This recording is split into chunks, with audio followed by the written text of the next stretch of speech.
Hello, guys. Good evening, good morning, good day, whatever time zone you're in. This is the voice of Ken Akure, and this is the Futures Made Easy class.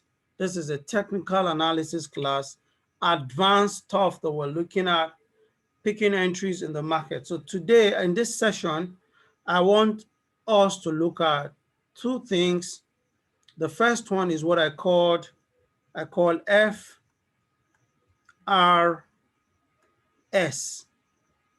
This stands for frequency, recency, and strength.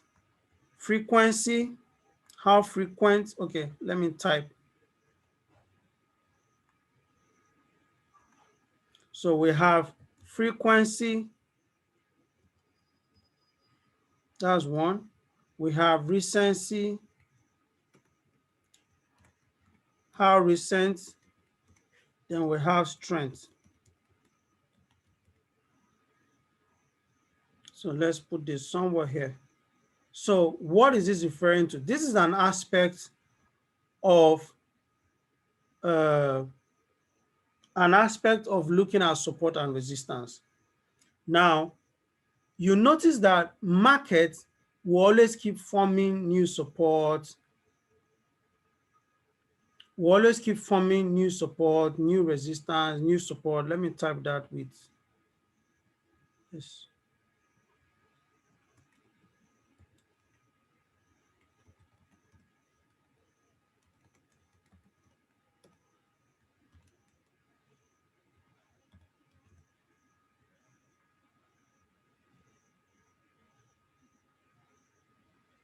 Okay, so market is not static.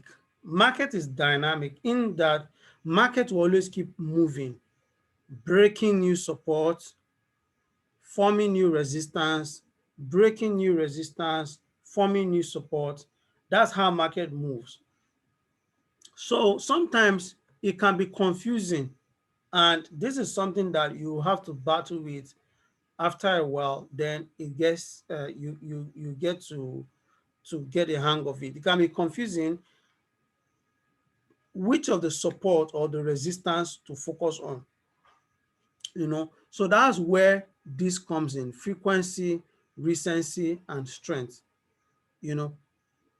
Now let's delete all this.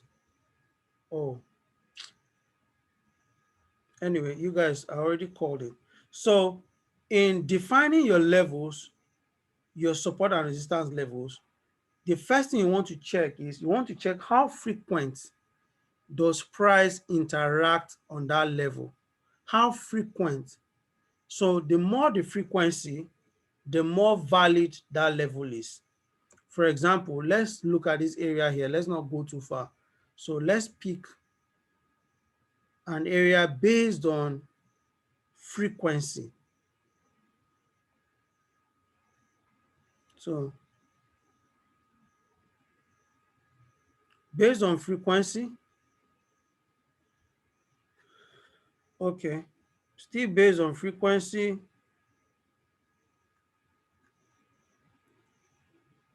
in fact, if we scroll in, okay, is modeled up here. So let's stop here. Frequency, how many times can we see? It was coming from below, it broke above it, 1. You can count these 2, 2, 3, then it broke below it again. So this acted as support. It acted as resistance, rather, acted as support, acted as resistance, break above. Here acted as a support, then acted as resistance. So this is a lot of touches on this area. So that's a valid area. So there we've answered the question of frequency in defining your levels. Then the next thing is, now this market has formed another low here. This is another support. It has formed another support right here. You can see another support here. So now it broke down, came back up here. Now you are thinking, okay, came back up here, please see resistance. Now you're not looking for, you now have two levels. You have this area of resistance here. Now you have another one that is forming here. You have another one. Ideally, you have another one that is forming here. Maybe present it with another color because it's not as strong as that one. The reason it's not as strong as this one is because this has lesser frequency. It's just starting, so it's a weak level. So now this is more recent than all this. Do you understand? This is more recent than all this. So if you're going to trade, if you see maybe another form of candlesticks start popping and forming here, you'll be tempted to want to wait for price to get here. But then you have to realize that this area is more recent than this area. So if you see a valid signal here, you can as well take it without having to wait for price to get to this ticker level. So that's where recency comes in. Another example is here too. This is a valid area of support. Then as market pushed up, it pulled back to this level, gave you another level here. So if price comes down to this place, it won't be so nice for you to now start waiting that, oh, price must get here before I buy. Do you understand? You look at the recent level, the more recent level. So that's where recency comes in. Then you can as well react on this level.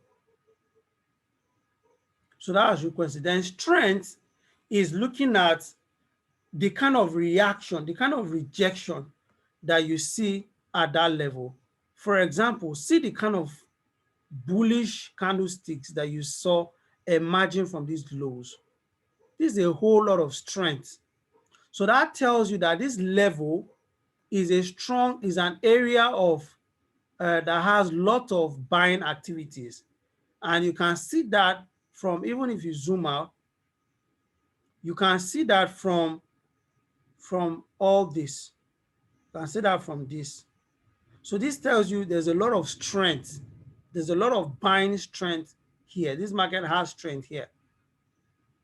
How is that useful? It is useful in understanding the psychology of what is happening at different levels. So the more recent a level is, the more likely that, okay, price will react there instead of jumping to the next level to react. The same thing here. Let's go to H1. When you're considering the break of levels too,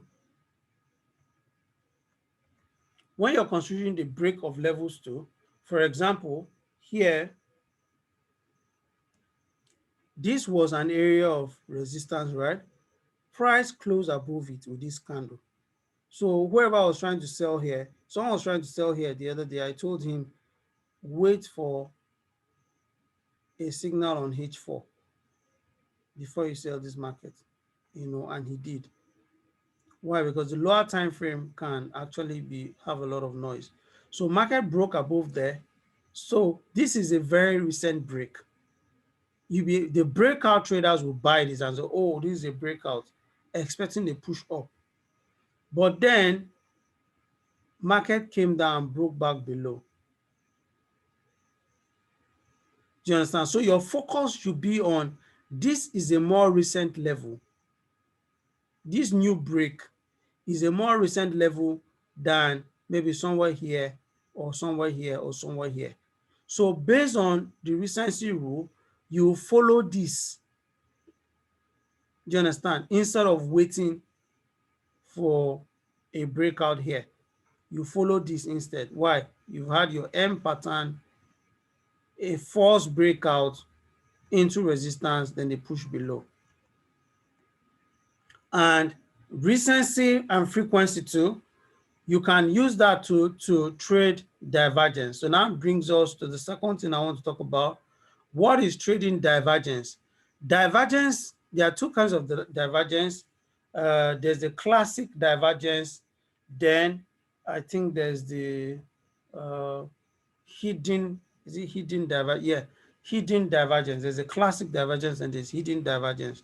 No, so on this very chart, you have both of them. Now, this is a classic bearish divergence. Bearish is, oh, prices are pushing down, is bearish. Prices are on the sell. And a classic bearish divergence, you have the price on your chart pointing up, but then that of your indicator is slanting down. So whenever you see this, and most times it happens into an area of resistance. Most times, that's the valid ones. You're going to see divergence everywhere. Some of them are just false information. So, and that's where having a baseline comes into. So, your market baseline too helps you in filtering out the false divergence. For example, here now, someone can say this is a bullish divergence. Why? Someone can say this is a bullish divergence. Okay, no. Let's clear this. Someone can say this is a divergence. This is your price. It went up like this here, but then this same level here was going down. Someone can say this is a bullish divergence, but then divergence, if it's not at a key support level, is only telling you that, oh, this market wants to pull back. It's not showing you a likelihood of a reversal. Why? Because what causes a reversal is if price is at a key buying area. That's the first consideration. So it means price has to be at the key support. Okay. See, so this one now that we had here is bearish classical divergence. Why? Because it's pointing down. Then we have another one here.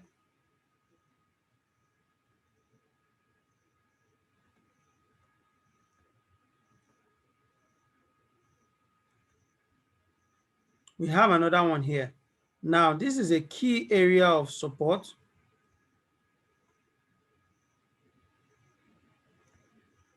You can call this area a key area of support. Let's put our line. Then price gives you a classical divergence sitting at a good area. So this, you can say this went down a little, but then this is slanting up. So it's a signal to buy. So when you see that and you see it's having a double bottom, it's a good sign to buy. You can either wait for the breakout or buy on this candle. Now, there's another one called hidden divergence, and that played out here as well. This one can be tricky, but then hidden divergence tells you of a continuation. Classical tells you of a likely reversal. Hidden tells you of a likely continuation. So this is hidden when you have this. This is a downtrend based on our baseline, but then this market slanted up here, and the indicator too did the same thing. Slanted up into an area of resistance. So that's the same thing. So they're doing the same thing in a downtrend. So you can call that a hidden divergence. So this tells you that there's a likelihood of a continuation of the trend that has been happening. And what is this trend? This trend has been selling, selling, selling. So when you see this, it tells you, oh, hidden divergence tells you there's likelihood that this is going to sell more. Let me look for another one.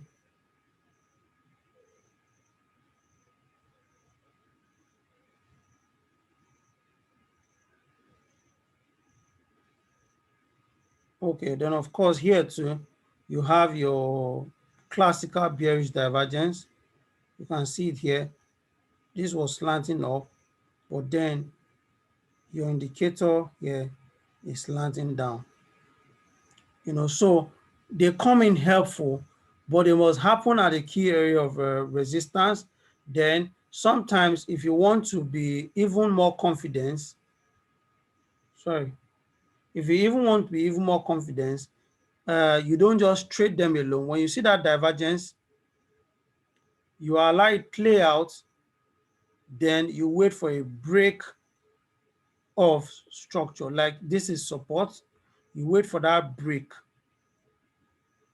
then you take your sell, then of course your stop loss can come somewhere here or above here. Then of course, first take profit to the first level. So that's how to trade divergences. Then if you decide that, oh, and the reason to look at divergences is that just like your moving averages today give you an extra confidence. Now this price is at an area of resistance. That's confidence one. By the time you see this indicator, that's confidence two. By the time you now check for divergence and see divergence again, oh, that's what? Confidence three. So that tells you that how this trade is most likely going to play out. Why? You have three checks apart from this key resistance. Then of course, you enter, you wait for the cross below here, gives you a red plot. That's confidence what? Confidence four. So the higher the confidence you have in the trade, the more relaxed you can be that, oh, this is a good trade. All right. Thank you guys for watching. We've come to the end of that. See you in the next one and have